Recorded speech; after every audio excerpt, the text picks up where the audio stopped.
You're listening to the Identity at the Center podcast. This is the show that talks about identity and access management and making sure you know who has access to what. Let's get started.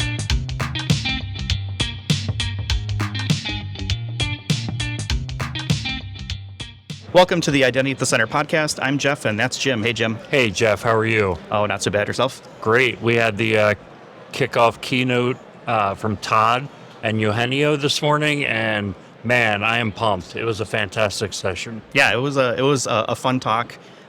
We've got another fun talk about to come up here. I want to be respectful of her time, so we're going to have Alvina Antar come on. She's the CIO for Okta. Welcome to the show, Alvina. Thanks for having me. Yeah, thank you so much for taking the time. I know that you're very busy. You've probably got like 80,000 people who are all trying to get time with you here at the conference, but we do appreciate you taking some time out for us. I think the first thing that we want to find out is, this is our first time that we've had a chance to meet you and kind of talk with you, and how did you become the CIO of Okta? What's been your journey to get to that path? Well, I have had my entire career has been in IT. So I graduated in 97, spent 17 incredible years at Dell. So I started there as a software engineer and spent years across every part of the business. And the last couple of years while at Dell, I ran M&A IT. And so that gave me a glimpse into startups and CEOs who were really driving innovation. And then I left after Dell announced their privatization and joined Zuora and was their first CIO and took them public. And so I spent 6 years there and gained a ton of experience of what I believed an IT organization should look like for a modern enterprise. And then just over 2 years ago, landed at Okta. I've been an Okta customer for years, love Okta's vision around identity.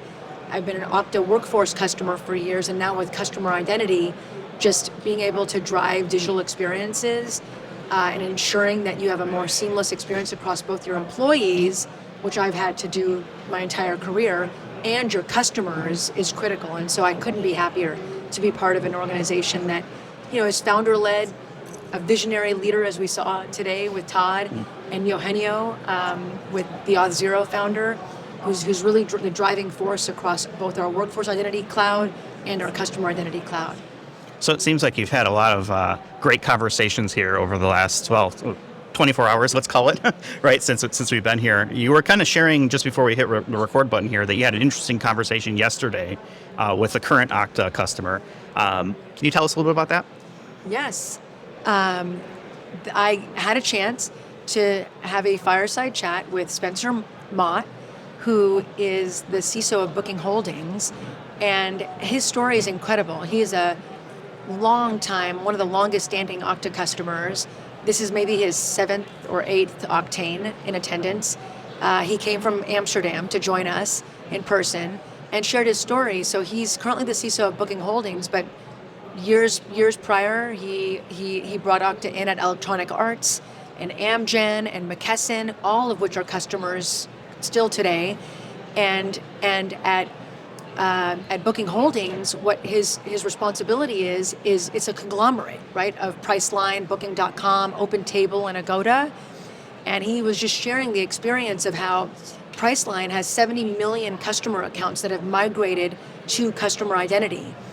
And they had a 20-year in-house build that they ripped and replaced with our customer identity solution.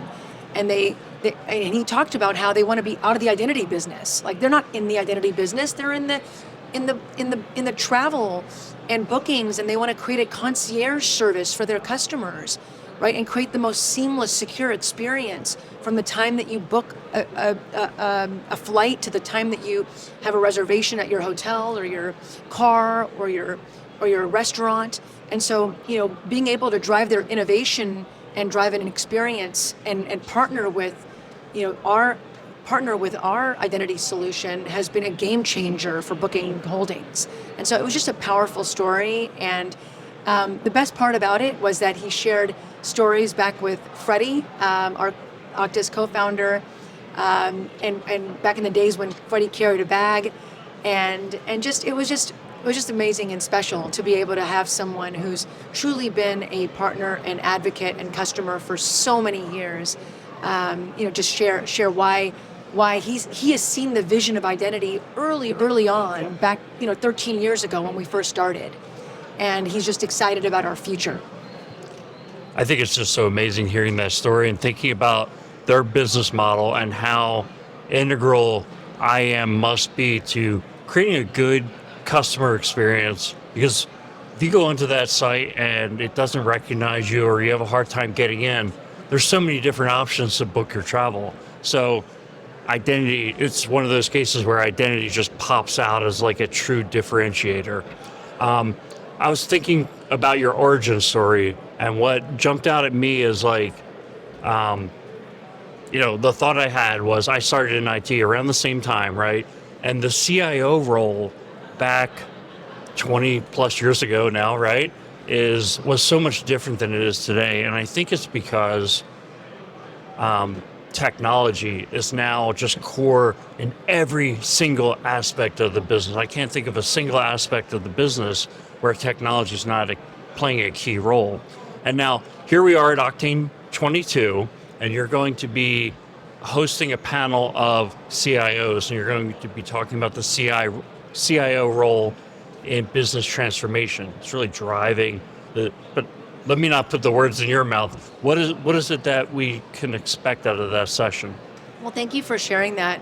It couldn't be a better time to be a CIO, honestly. I mean, it's every company, just as you said, across every industry is a technology company.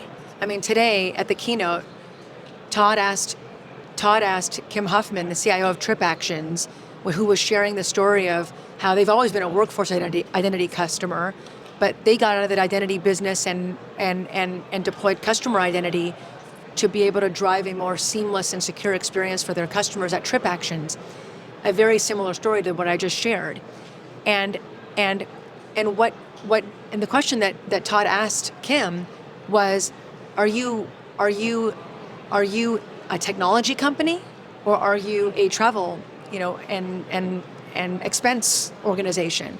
And her response was, we're a technology company. And if you ask any CIO or any executive across every industry, legacy or modern, they're a technology company, because technology powers the business. Technology enables business strategy and enables companies to achieve their vision. And so this panel, thank you for mentioning it. I'm so excited. They're three of my friends. So how fun is it to get to be able to hang out with your friends on stage? So we actually have a group called the Silicon Valley CIO Women's Network, or AKA Flamingos. Although I'm not wearing pink today. I've got green, sporting bright green today. But they're incredible, inspiring women CIOs who push me and challenge me every day. So we have Archana Rao, who used to be the CIO at Atlassian and recently just moved to become the CIO at Unity Technologies and driving their innovation from beyond gaming, which is just so powerful for the developers in the house. We've got the CIO of DocuSign, who spent years at Cisco and is really driving DocuSign's next phase of growth, Shanti Iyer. And then we have Anisha Vaswani, who's the CIO at Toast. And Toast is an incredible story. I mean, Toast, what they're doing in the industry is just transformational, right? I mean, we all use Toast. And they're both a workforce customer and a customer identity customer. And but the panel isn't necessarily about identity. The panel is about how they are enabling transformation and how they are business leaders. They're not just technology leaders, they're business leaders, enabling their company's vision and strategy, and how in order to enable their company's vision, they need to ruthlessly prioritize those things that will truly move the needle, and how they are all identity first companies. In order to enable that strategy, identity is the foundation for their strategy. It is truly the foundation to drive cloud adoption, to drive business and digital transformation, all through a hardened security footprint. The only way that you do that is by positioning identity as the foundation of your organization. And so I can't wait for that conversation. It's going to be casual and fun, just like this. Yeah. And so, I can't wait I can't to wait share for that. it either. And going back to that origin story, just thinking 20 plus years ago, trying to make the case to make investments in security and identity and access management, it was an uphill battle. It was like, why should I spend money on these things? So that was the challenge we faced as security professionals. Nowadays, I think I'm answering my own question. I think it's a lot easier, but we're at the Gartner conference within the last few months, and Becky Archambault was giving a presentation and said, we used to, as IAM professionals, have a seat at the kids' table. Now we have a seat at the adults' table, but we need to be able to talk about business objectives and things like that. And I guess, to put that question to you, or really the thought is around, do we now have a seat in the C-suite? Are we being taken more seriously today? And kind of what advice could you give to your peers or up-and-coming practitioners on making that case? I think we have more than a seat at the table, and I think that and actually I know we do. I live and breathe it every day. And I mean, look at our boards. Now we actually have cybersecurity as a chair in boardrooms because of the requirement of driving security, and the CIOs are and the CISOs are critical to ensuring that there's a strategy around cybersecurity. Thinking about business transformation and digital transformation, the CIO is the enablement function. It's the only way that you can achieve that vision is through process, technology, and data. And we don't talk about data enough. A lot of the times, in order to, especially for organizations who are either pivoting their business models to subscription, moving from perpetual to recurring revenue business models, or were born subscription, they need to understand their customers. They need to be able to understand how their customers are using their products and have deep product telemetry to understand, customers' success. Right. In order to ensure in order to ensure that they renew, in order to ensure that there's clarity around upsells and opportunities for churn prediction. This is all data. Like, having that customer data is integral. And so those are the conversations that we have in the boardroom. It's all around driving automation to drive growth and scale. It's all around data, the power of both your product data, your product and your enterprise data, to be able to make data-driven decisions and have trust and transparency in your organization so that you're well equipped to make the right decisions through data that you trust. And then security is front and center. So those are all conversations that are happening in the executive room and in the boardrooms.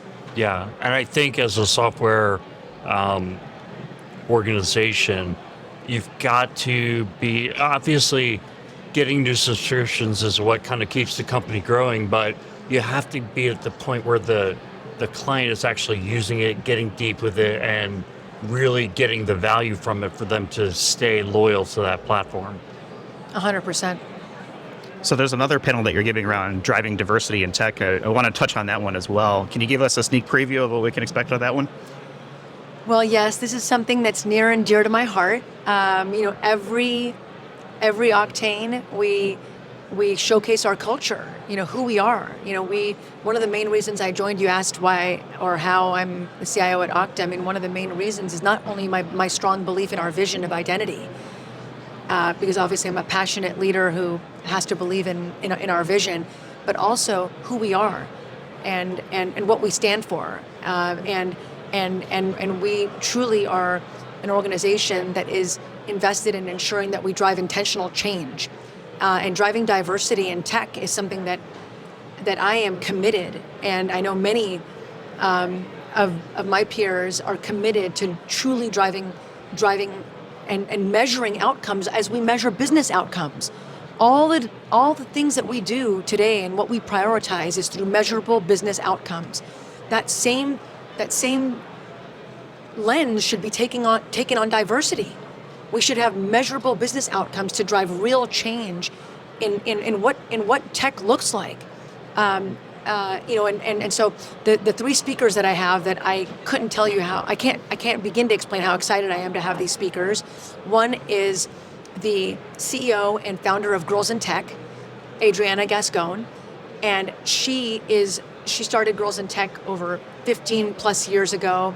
I'm now on the board of Girls in Tech, and I am just so excited to have her share her mission and why she started Girls in Tech, to be able to eliminate the gender gap in technology. The second speaker is Malin Yen, who is the CEO and founder of Operator Collective, which is an incredible VC. They actually just closed their second round of funding, who has 200 plus operators who are all diverse operators. I mean, so I think that it was 90% women operators and 40% people of color who are funding the next set of innovation. And so she's going to share the whole vision of Operator Collective and how having the diverse operators will drive the next generation of diversity in tech. And then the third, I mean, if that isn't enough, the third incredible speaker is the CEO of Build, which I'm on the advisory board of Build, which is an incredibly inspiring organization, who is an organization that focuses on youth, underprivileged youth, and providing entrepreneurship, for those youth who have never seen anyone in their family pursue higher education. And so they have, an opportunity to be able to share what they're doing in the classrooms and how they have build entrepreneurship as part of the classroom from freshman through senior year, and the percentage of those youth that are now pursuing higher education. And I am proud to say that Okta is a proud sponsor of both Build and Girls in Tech. And my hope in this conversation is to not only showcase these incredible organizations, but to have everyone here, the thousands of people that are here, be able to come away and say, I need to sponsor these organizations. This is how I'm going to drive intentional change, and that we all have a part in driving change for diversity in tech. I love the passion behind it, and I think I know we're getting short on time, so I'm going to ask a quick question, hopefully, but I think, can you summarize what is the competitive advantage of having that diversity within your organization, whatever the organization might be? Well, I mean, it's all about diversity of thought. It's not about, one of the conversations that we're going to have, and I can't wait, it's tonight at 5:30, and it's going to be just an incredible, inspirational conversation, but it's really about diversity, the importance of diversity of thought. Nobody wants a quota. We don't want to be able to hire based on a quota. Like, that is insane. The fact that we've come to this time and day that we have to be in a position where we drive quota for measuring, diversity in hiring, and more importantly, retaining. It's not about just hiring. It's one thing to hire, but what about retaining? What about creating an inclusive environment where people are thriving, and they want to stay, and they see career growth by the investment that the organizations are making, because it's genuine and it's intentional. So we're going to be talking about those things and more. So this is Oktane 22, and I think one of the things that we'll want to get out is, what should people be taking away from this conference? I mean, this is my first Oktane, so it's the first one I've been to, and it's been great so far, and certainly appreciate the support that Okta has given us to kind of make this sort of thing happen. What should people take away if they're here, or if they're watching online, or if they're living vicariously through this podcast? Well, I think we're all living vicariously through your podcast. So thank you first for creating this podcast and showing the importance of identity in driving transformation, and driving cloud adoption, and enabling a more secure infrastructure, and ensuring that our organizations are positioned for success. To me, one of the key themes that I love that we should take away is that truly identity belongs to you. And that's one of the things that Todd shared today, and it's so true. And that's why we're so laser focused on ensuring that the employee identity, what we talked about, workforce identity that are tied to employees and partners, and an extended workforce. Okta's for 13 years, Okta's known for workforce identity, right? And all that we're doing with workforce, and now with our focus on customer identity and driving digital experiences, a seamless and secure digital experience for your consumers and for all the SaaS providers that those consumers are connected to. One key takeaway is that we have now created an Okta identity platform that brings together both the workforce identity and customer identity, and showcasing the importance of being an identity-first company in driving your transformation and enabling your strategies. Our success is seeing our companies being able to achieve their vision, and by allowing us to be able to partner with our customers in ensuring that they are able to drive their employee experience and their customer experience in the most seamless and secure way through identity as the foundation of their architecture. So we call this identity at the center for a reason. and that's pretty much why. I'm going to look over at Joel, and sitting here quietly in the corner. Do we have 3 minutes to end on a lighter note? I get the thumbs up. All right, go for it, Jim. So it's our tradition on the show to end on a lighter note. So we're going to ask you a question that, and it's going to be unrelated to identity and access management. So one thing I've been picking up is that Airbnb has noticeably taken on the focus of creating travel experiences, such as renting a treehouse or a cave or a houseboat. Do any of those sound like things you would do, and which one sounds like the thing you would most likely do? Definitely the treehouse. So I just spent my summer, and I actually just thought of this. So I just spent our summer with my family, my husband, Rami, and my 3 beautiful children that I'm lucky to have. We had the best family vacation in Costa Rica, and we stayed in a treehouse. I mean, literally, it was like a tented camp. I felt like I was in the middle of the wilderness, and it was the most incredible experience. And I wish I could have that experience every day. There was no technology. We talked about technology, but in order to step away and be able to experience the rainforest and bond in a way that we don't get to bond often enough, right? And so Costa Rica, the environment, the experience was something that my family will never forget, and so I will definitely take the treehouse. Treehouse. How about you, Jeff? I don't know, Alvina. I'm thinking sort of like this is like a Swiss Family Robinson type of scenario, sitting in a treehouse. I guess I am completely the opposite. I need air conditioning. I need electricity. So give me the houseboat. I think that's probably, of the 3 choices, that would be what I'd I thought you were going to say cave, because it's pretty cool in caves. It's cool, but I was going to say I'll go with the cave, Wi-Fi in a cave sucks. even though Alvina's now talking me into the treehouse, but I'm going to go cave, and I just think that would be super cool being in the cave. No, You haven't been to Costa Rica, No, I I haven't, haven't. no. so But I you would need to, definitely right? go with the treehouse. So Once you is there a hit the coast- specific treehouse recommendation that we should have here? a specific treehouse? Yeah, I mean, I guess recommendation? so where do we go if we're going to stay in a treelocation in Costa Rica? So the La Fortuna area Okay. would be an amazing place, and it's right by the Arsenal volcanic, location, and it was just incredible. And so I highly, highly recommend it. Okay. All right. Well, I know you're very busy, so we're going to let you go. Thank you very much for taking the time for us. It means a lot for us and for all the listeners that we've got around the world. Definitely want to thank Okta, which obviously you're a part of, for helping kind of make this thing happen. Also to RSM for their support. You can find us on the web, identityatthecenter.com, or on Twitter @IDAC Podcast.